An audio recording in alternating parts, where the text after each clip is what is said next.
почитуван председател. Кратко само по однос на дневниот ред. Зошто сметам дека дневниот ред е несоодветен и спротивен на деловникот за работа на Собранието на Република Македонија.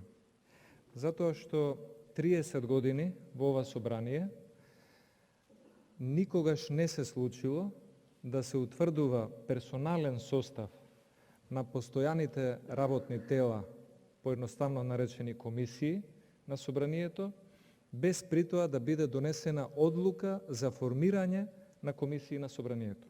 Согласно член 118 од Собранискиот деловник, запишано е став 1, постојаните работни тела се основаат со одлука на Собранието.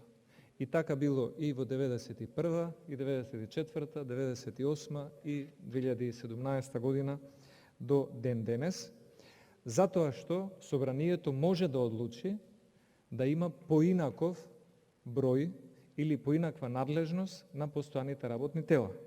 Например, во 2006 година имало 19 комисии како постојани работни тела во Собранието, додека во 2016 година имало 21 работна комисија. Се одлучило во 2016 година дека треба да постојат и комисија за локална самоуправа и комисија за еднакви можности помеѓу мажите и жените, кои што комисии ги немало во 2006 година. Може би денес Собранието ќе одлучи од економски причини да ги спои комисијата за одбрана и надворешна политика. Или може би од причини на пандемијата ќе одлучи да формира нова комисија за борба против пандемијата. Или може би ќе одлучи на некоја комисија да ја даде дополнителна надлежност или на одредена комисија да ја одземе дополнителна надлежност, затоа Комисијата за избори и именувања не може да биде над Собранието. Собранието мора прво да донесе одлука за формирање на постојани работни тела, а потоа Комисијата за избори и именувања да предложи нивен персонален состав, кој што Собранието има право целосно да го прифати, да го видоизмени, да го одбие и да одлучи суверено и да го има крајниот збор во одлучувањето во законодавниот дом.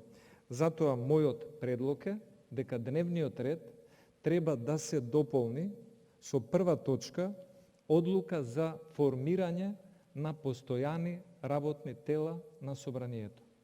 За потоа да може формираните тела со одлука на Собранието да бидат пополнети со кадровски состав од редот на пратениците, а одлуката за формирање на постојани работни тела се разбира мора да вклучува и нивна надлежност.